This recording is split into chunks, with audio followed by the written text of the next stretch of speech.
Good afternoon, fellow Toastmasters. Good afternoon. Good afternoon. In many ways, my daughter and I could not be more different.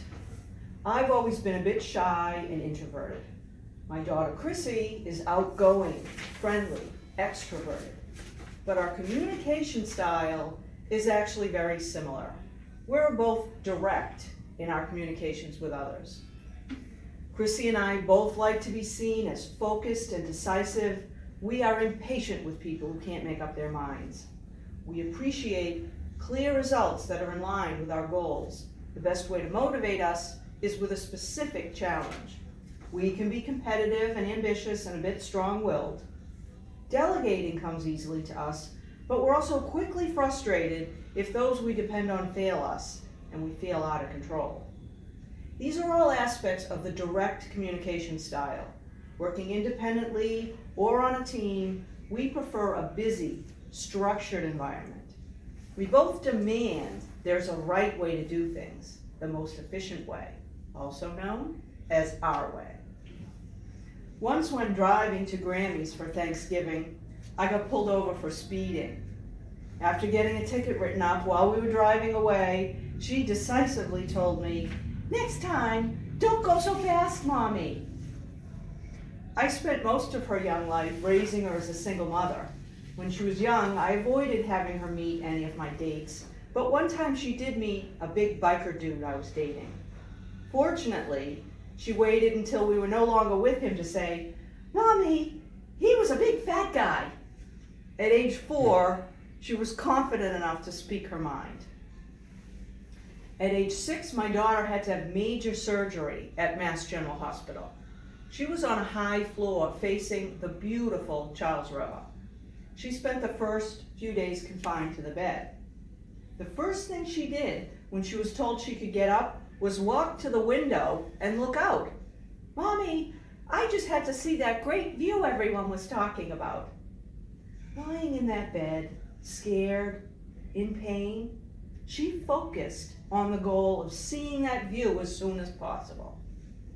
Chrissy was a loving, charming, and active child. She was always fidgeting or playing with something, easily bored and impatient. I started telling her she wrote the book on how to be annoying.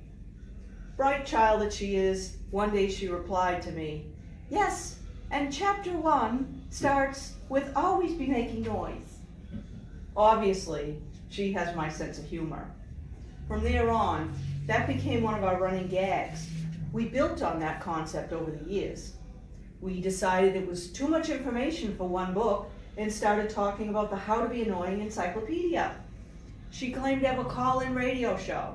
There was an infomercial, a lifestyle magazine, a 1-800 number, a dictionary of annoying words, sounds, and gestures.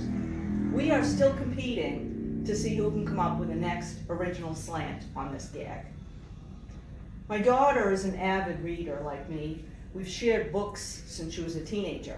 She loves the Wheel of Time series when it came out and looked forward to each new book as it was printed. One day I read that the author, Robert Jordan, had passed away. The series was not completed. It was at book 10 of a planned 13-book series.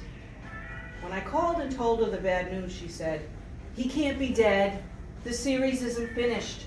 I'll kill him." Being results-oriented, she couldn't stand the thought of the series ending without a comprehensive finale. While working at Starbucks, Chrissy became much too fond of quoting Starbucks standards. She appreciated the structure and quality control these standards imposed on her work. Some of the people she worked with were not as appreciative and found her to be just a bit demanding. She likes to say, "Rules are meant to be followed." A few years ago, Chrissy told me she was going to have a surrogate pregnancy for a nice couple who are unable to have a child themselves. At first, I was shocked and horrified. It's a lot of stress and risk to carry a baby. I was amazed that she would choose to do this for someone else, and pleased that I raised someone with such a kind and generous nature. I know that she was also motivated by the challenge and the desire to achieve success in this difficult undertaking. While I was manager of a drapery workroom, I made sure that I personally trained the new seamstresses. I wanted to be sure they would perform tasks in the most efficient way, my way. I had detailed notes with sketches for each type of drapery construction. It was frustrating for me to watch someone ignore my directions and work a project in a messy and unorganized fashion. My daughter manages in a similar strong-willed style. When her team fails on their daily progress notes, even after being coached one-on-one by her, she gets so annoyed that she has to call me to vent her frustration. It's not just that the notes have to be completed her way, it's the state mandated way for healthcare. She explains this to her staff, but what she really wants to say is what I always said to her. Why? Because I said so. Her ambition is to provide the state with accurate and comprehensive notes on every client. I applaud her goals while counseling her to be cautious in her communications. Because my daughter and I use the direct communication style, we can be perceived as strong-willed and overbearing.